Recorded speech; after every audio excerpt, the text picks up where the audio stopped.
안녕하세요. 오늘도 사연살롱을 찾아주셔서 감사합니다. 저는 결혼한 지 1년이 조금 넘은 여자입니다. 현재 남편이랑 같이 미국에 거주하고 있습니다. 둘 다 미국 회사에서 직장인으로 일하고 있어요.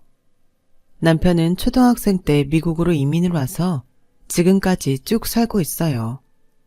그래서 한국말이 가끔씩 어색하고 어휘력이 부족할 때가 있어요.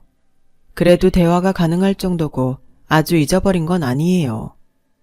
저는 중학교 2학년 때 유학을 왔었고 1년을 다니다 한국으로 갔었는데 미국 학교 제도가 저랑 더 잘 맞다는 걸 보신 부모님께서 반년 만에 다시 유학을 보내주셔서 그 후로 쭉 대학까지 졸업하고 여기서 취업해 살고 있습니다. 남편하고는 동갑이고 같은 대학에서 만난 동창이에요.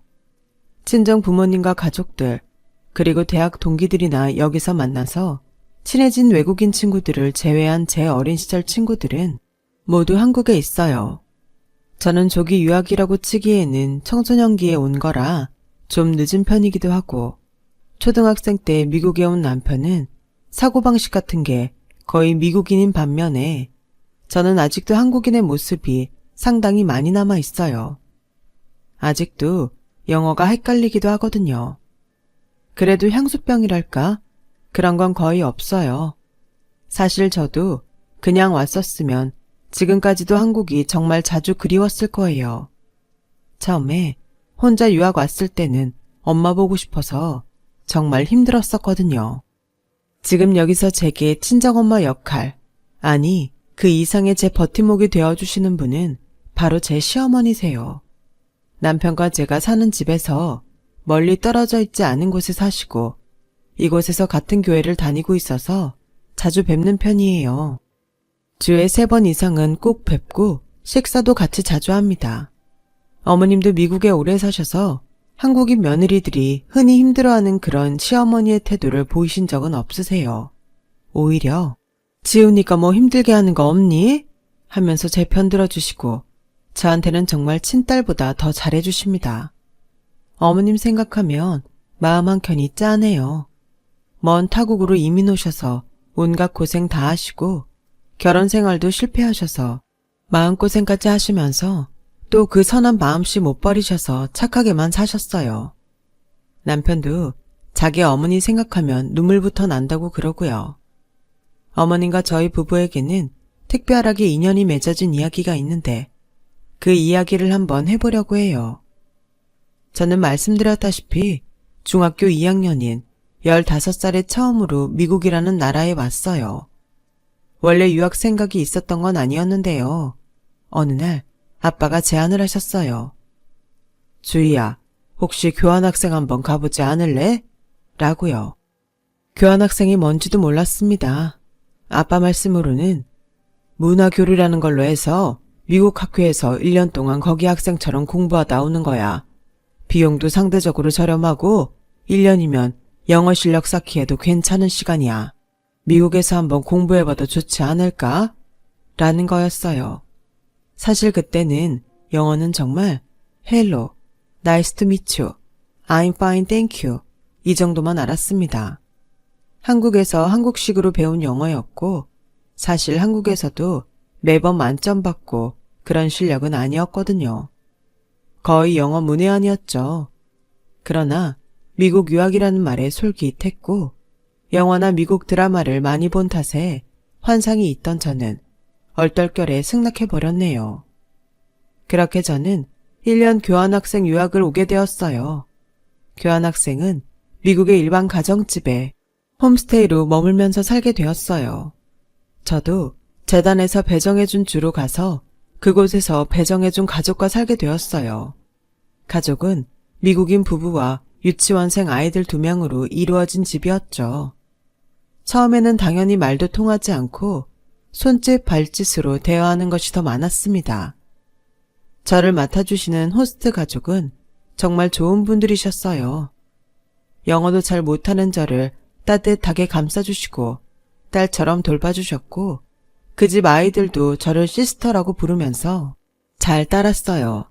그 아이들보다도 못한 영어임에도 불구하고 저를 정말 잘 대해줬어요. 그러나 생활이 녹록지가 않았습니다. 집에서는 다들 잘 대해주지만 가장 많은 시간을 보내야 하는 학교에서는 그게 안 되잖아요. 영어가 잘 안 되니 수업 따라가기만도 벅차고 친구 사귀기는 신경도 쓰지 못했어요. 처음에 동영에서 온 애라고 관심 가지고 말 걸던 친구들도 제 답답한 영어 실력에 지쳐서 하나 둘씩 말을 안 걸더라고요. 숙제하는 것도 수업도 힘들었고 집에 오면 우울하게 방에만 있고 그랬죠. 정말 엄마가 보고 싶었고 괜히 왔나 싶고 한국에 가고 싶고 온갖 우울한 생각이 다 들었어요. 그런 저를 보던 호스트 엄마는 제게 말하더라고요. 우리 가족이 다니는 교회에 같이 가보지 않을래? 좋은 사람들도 많고 친구도 사귈 수 있을 거야. 라고요. 저는 교회를 다니지 않던 사람이라 조금 망설여졌지만 그래도 호스트 엄마가 저를 위해 애써주시는 걸 알고 있기에 따라 나섰어요. 예배는 얼레벌레 따라갔지만 교회 사람들은 정말 좋았어요. 다들 저를 배려해 주셨고 한국에 대해서 관심을 가져주었으며 외로울 때면 언제든지 연락하라고 메신저 아이디를 알려준 제 또래 친구도 만났죠. 처음에는 어색했는데 점점 좋아졌고 편해졌어요.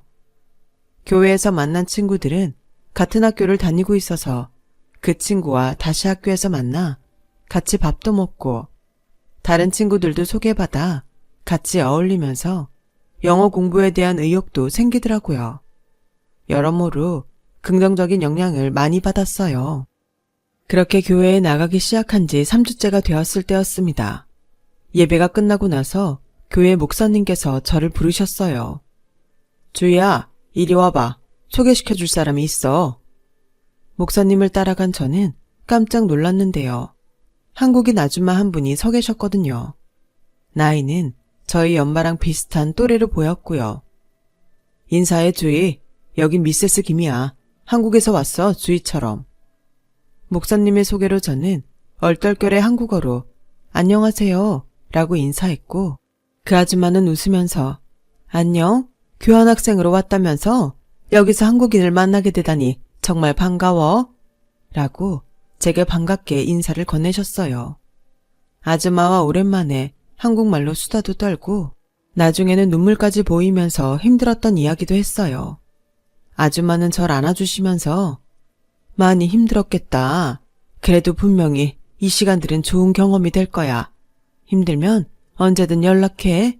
나도 이 교회 다니니까 한국 음식 먹고 싶으면 연락해도 돼. 라고 하셨습니다. 그 후로 아줌마랑 저는 정말 친해졌어요. 교회 갈 때마다 친구처럼 수다를 떨었고 아줌마가 김치 같은 한국 음식들을 가져다 주시기도 했죠.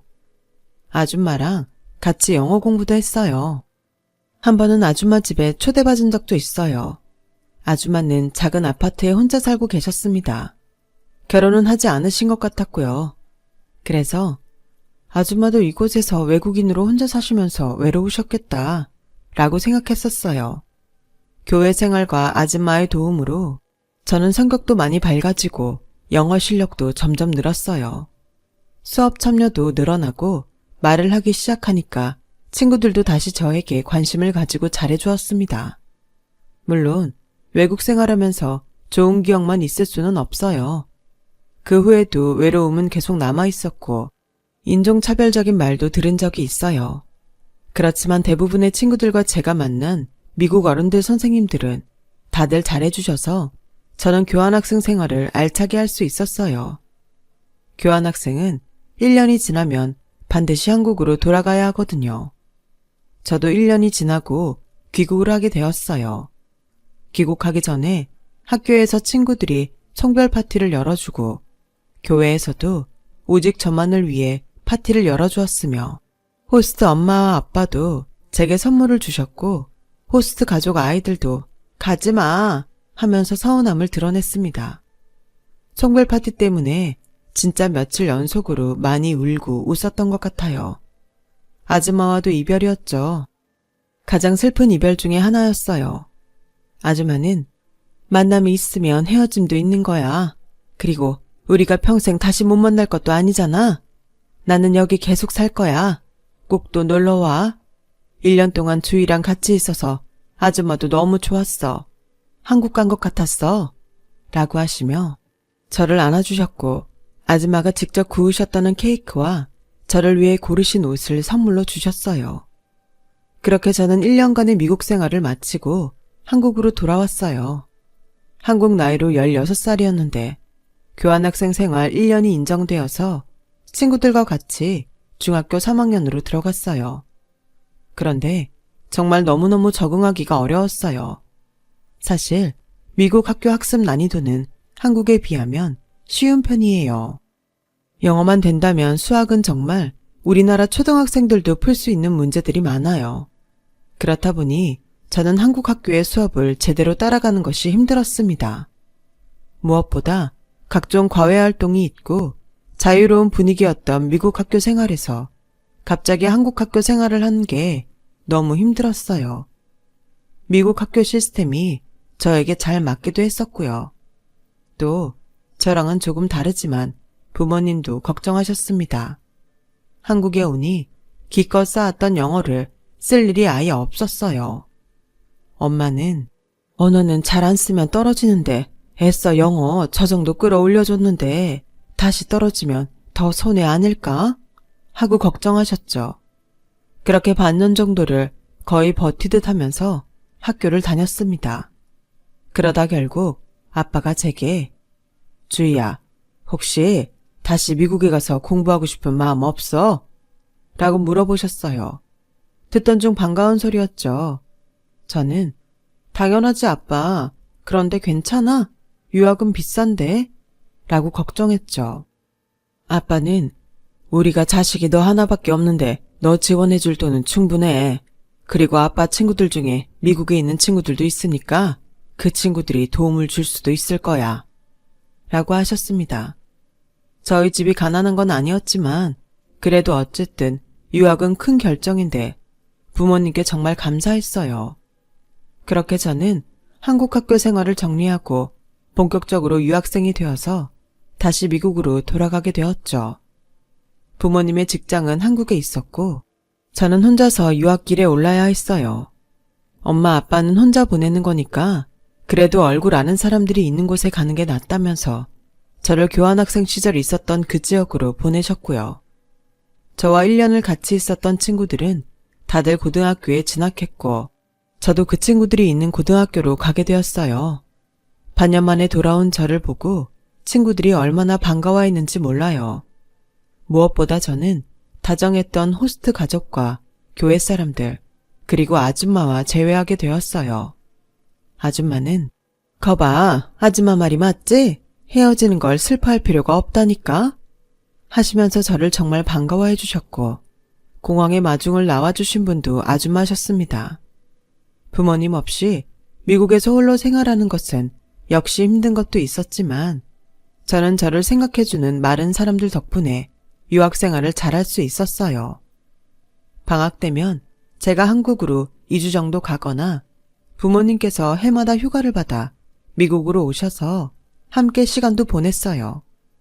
그렇게 저는 미국에서 나머지 학창시절을 잘 보내며 마무리했고 대학교에 진학하게 되었어요.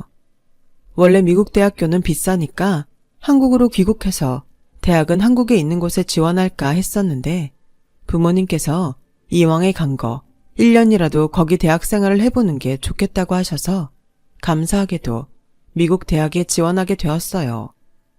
다행스럽게도 장학금 제도가 잘 되어 있는 대학교에 합격하게 되었고 고등학교 성적도 괜찮았어서 성적 장학금 그리고 교회에서 주는 장학금까지 받아서 저는 큰 걱정은 하지 않고 미국에 있는 대학교에 진학하게 되었어요. 그런데 대학생들이 흔히 그렇듯 제가 기존에 살던 곳과 한참 떨어진 다른 주의 학교에 붙었습니다. 고등학교 친구들도 각자 원하는 대학에 지원했기 때문에 합격한 친구들은 모두 헤어져야만 했어요. 가족들과도 떨어지니까 이제 홀로 서기를 준비해야 하는 시기가 온 것이죠. 저는 미국 고등학교에서는 기숙사 생활을 했었어요. 학교 친구들 중에 같은 대학교에 합격해서 같이 떠나게 된 친구들도 있었고 저와 친한 친구 중에는 한참 멀리 떨어진 주로 가게 되어서 헤어져야 하게 된 친구도 있었죠. 그래서 기숙사에서 다 같이 모여서 파티를 했었어요. 대학에 가는 때 처음 미국을 떠날 때 그랬듯이 예전 호스트 가족과 교회 친구들, 목사님, 어른들, 그리고 아줌마와 다 같이 모여서 맛있는 것도 먹고 앞으로 성인으로서 대학생활 잘하라는 격려도 받았어요. 특히나 아줌마하고는 이번에도 더욱 애틋하게 헤어졌어요. 제가 아줌마를 미국 엄마라고 부를 정도로 저희 두 사람은 더욱 가까워져 있던 사이였으니까요. 다른 주로 이사하고 대학교 기숙생활을 시작하고서도 아줌마와는 계속 연락했습니다. 같은 나라에 있어도 비행기를 타야 하는 이동거리라 방학에도 잘 가지 못했지만 그래도 전화하고 메일 쓰고 소포도 주고받으면서 끈끈한 인연을 이어나갔어요. 그리고 저는 대학 생활에서 남자친구를 만나 사귀게 되었어요. 바로 현재 제 남편이죠. 남편과는 같은 한국인이라는 연결고리로 친해졌어요. 남편은 미국에서 산 시간이 더 많았고 영어와 미국 문화가 더 익숙한 사람이었지만 자신의 뿌리에 관심이 많아서 한국어를 공부하고 있었거든요. 제가 도움을 주면서 가까워지고 사귀게 된 것이죠. 대학을 졸업하고 난 저희 둘은 다행히 나란히 직장을 잡아 취직하게 되었고 결혼을 준비하게 되었습니다. 남편은 당시 아버지, 즉 제 시아버님 되시는 분과 같이 살고 있었어요. 어머님이 없다고 했었는데 물어보니까 우리 부모님 이혼하셨어. 나 어릴 때. 엄마가 미국 생활 너무 힘들다고 도저히 안 되겠다고 이혼 서류만 쓰고 한국으로 돌아갔어. 라고 하더라고요. 마음이 많이 아팠죠. 결혼 준비를 하면서 한국의 부모님과도 연락을 하고 미국의 친구들 중 정말 꼭 초대하고 싶은 친구들, 그리고 다른 주로 대학을 진학해서 뿔뿔이 흩어져 살고 있는 미국 고등학교 동창들에게 쭉 연락을 돌렸어요. 그 중에는 당연히 저를 돌봐주신 예전 호스트 가족과 교회 사람들, 그리고 아줌마도 있었어요. 직접 그 주로 가기에는 너무 바빠서 모두에게 우편으로 그리고 이메일로 청첩장을 보냈습니다. 대부분의 사람들에게서 답장이 왔어요. 기꺼이 참석한다는 사람들, 미안하지만 멀어서 못 간다는 사람들 등등 다 답이 왔는데 이상하게 아줌마에게서 답이 오지 않는 거예요. 그러실 분이 아닌데 저는 점점 이상하다고 생각했어요. 전화를 걸어도 받지 않으시고 이메일도 받지 않으시더라고요. 날짜는 다가오는데 아줌마의 참석 여부가 확실치 않으니 저는 점점 초조해졌습니다. 그런데 어느 날 남편이 제게 말하더라고요. 나랑 어디 좀 같이 가줄 수 있어? 라고요. 어디냐고 물어봤더니 병원에서 연락이 왔어. 우리 엄마가 많이 아픈데 유언장에 재산을 나한테 다 준다고 썼다고. 그리고 엄마가 사실 미국에 있었대. 미국 싫다고 날 버리고 떠났는데 미국에 있었대. 이게 믿겨져? 라고 하면서 눈물을 쏟았죠. 저도 놀라고 당황스러웠어요. 남편은 갈까 말까 고민했지만 저는 우리가 일단 사정도 들어보자고 말했고 저는 남편과 남편 어머니가 계시다는 병원으로 날아가게 되었죠. 병원에 가서 남편이 어딘가로 전화를 하니 조금 뒤 한 미국인 중년 여자가 나타났어요. 그 여자는 자기를 남편 어머니가 고용한 변호사라고 소개하면서 잠시 얘기를 하자고 했습니다. 저와 남편은 그 변호사와 함께 조용한 곳으로 가서 앉았죠. 미세스 김은 자신의 전 재산을 아들이신 지훈님, 아내가 되실 주인님께 남긴다고 하셨습니다. 집은 두 분의 공동명이고. 거기까지 말하는데 남편이 말을 끊었습니다. 잠시만요. 엄마가 어떻게 제 약혼녀 이름을 아시죠? 라고요. 그걸 들으니 이상하더라고요. 분명히 연락을 안 하고 살았다고 하는데 어떻게 제 이름을 아시는지요. 그러나 변호사는 고개를 갸웃거리면서 저는 그저 의뢰인이 쓰신 대로 유언장을 집행할 뿐이에요. 라고만 대답했어요. 유언장의 내용을 다 듣고 나서 남편은 빨리 가자. 어떻게 된 건지 이야기를 전부 들어야겠어. 라고 제 손을 잡아 병실로 이끌었습니다. 남편이 더 그랬겠지만 저도 꽤나 긴장을 했어요. 떨리는 마음으로 병실 문이 열리는 순간 저는 남편 팔을 꼭 붙잡았어요. 다리가 풀릴 뻔했거든요. 병실 침대 위에는 환자복을 입은 아줌마가 앉아 계시는 거예요. 아줌마는 놀랄 정도로 야윈 얼굴이셨어요. 아줌마! 하고 부르는 소리에 남편이 놀라서 우리 엄마를 알고 있어? 하고 물어보더라고요. 저는 아줌마에게 달려가서 아줌마, 왜 여기 계세요? 전화도 안 받으시고 어디가 아프신 거예요? 라고 물었어요. 눈물이 났어요. 아줌마도 눈물을 흘리셨고요. 우리 아들이 너랑 결혼한다는 거 알고 있었어. 청첩장 받았거든. 그런데 내 몸이 이래서 아무래도 얼마 못 버틸 것 같아서 좋은 일 앞두고 피해가 갈까봐 그렇게 되었어. 혼란스러워하는 남편에게 아줌마는 자신의 이야기를 들려주셨죠. 초등학교 때 가족이 다 같이 이민을 왔어. 남편 사업이 미국으로 나갔거든. 사업은 잘 됐어. 나는 그 당시 영어도 잘 못했지만 그래도 여기서 우리 아들 잘 키우고 좋은 환경에서 살 수 있을 거라고 생각하면서 살았어. 그런데 얘 아빠한테 다른 사람이 생겼어. 회사 직원이었지. 내가 알게 되자 나한테 이혼을 요구하더구나. 그 여자를 사랑한다고 하면서 말이야. 나는 화가 나서 이혼하자고 양육권을 달라고 했지만 애 아빠는 절대 안 된다고 했어.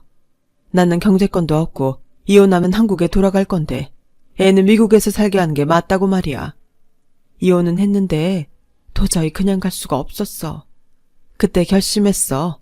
악착같이 미국에 남자고 미국에 남아 버텨서 언젠가 우리 애한테 사실을 알려주고 꼭 다시 만날 거라고. 열심히 일도 했고 영어도 공부하고 이제 한인 커뮤니티에서는 내 사업이 그래도 좀 알려졌거든. 사업이라고 하기도 뭐하고 그냥 일을 열심히 한 거지.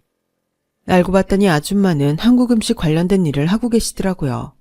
직접 레시피 개발도 하셨고요. 예전부터 심장이 안 좋긴 했는데 주위 너한테 청첩장을 받은 이후에 갑자기 상태가 좋지 않더구나. 오늘 내일 하니까 우리 아들이랑 너한테 내 재산은 주고 가려고 그렇게 한 거야. 남편은 이야기를 듣고 엉엉 울었어요. 엄마, 미안해요. 나는 아빠가 엄마는 나 버리고 한국으로 갔다고 해서 철석같이 믿었는데 미안해요, 엄마. 라고 하면서요. 아줌마는 아니야, 네가 무슨 미안함을 느껴야 하니 어른들이 잘못한 거지 하면서 남편을 안아주었습니다. 그 후로 남편은 제 시아버님께 전화를 드렸어요. 앞뒤 안 재고 곧바로 본론으로 들어가서 엄마를 만났다고 말하고 사실 여부를 따졌죠. 저도 옆에서 들었는데 전 아내 이야기가 나오자 아버님 목소리가 확연히 당황하신 목소리로 변하더라고요. 그걸 듣고 촉으로 깨달았죠. 다 사실이라는 걸요. 남편은 화를 내면서 아버지는 결혼식에도 오지 말라고 했어요. 그리고 곧바로 짐을 빼서 같이 살던 집에서 나왔습니다. 결혼할 때까지 엄마 옆에 있겠다고요. 사실 아줌마 상태가 많이 심각해서 정말 마음의 준비를 해야 했던 상황이었어요. 그런데 남편이 엄마, 내 결혼식 꼭 와줘요 라는 말에 힘이 나셨는지 기적적으로 결혼식 몇 주 전에 회복이 되셔서 퇴원까지 하셨습니다. 그렇게 저희 부부는 아줌마가 참석하신 자리에서 결혼식을 올렸어요. 결혼을 하고 저는 남편과 이직을 하는 수고까지 감수하면서 어머니가 같은 동네로 이사를 했고요. 저도 어릴 때부터 저를 사랑해 주셨던 어머님과 가까이 살게 되는 게 더 좋았거든요. 어머님은 미안해 하셨지만요. 아버님과는 제가 딱 한 번 얼굴 뵙고 대화를 한 적이 있어요. 저한테 연락이 오셨었거든요. 남편이랑 같이 나가면 대화가 안 될 것 같아서 저 혼자 나갔었죠. 아버님께서는 내가 그때는 정말 죽을 죄를 지었다. 늙어서 생각해보니 깨달아지더구나. 정말 미안하다. 지훈이는 나 보기 싫어하는 거 알아.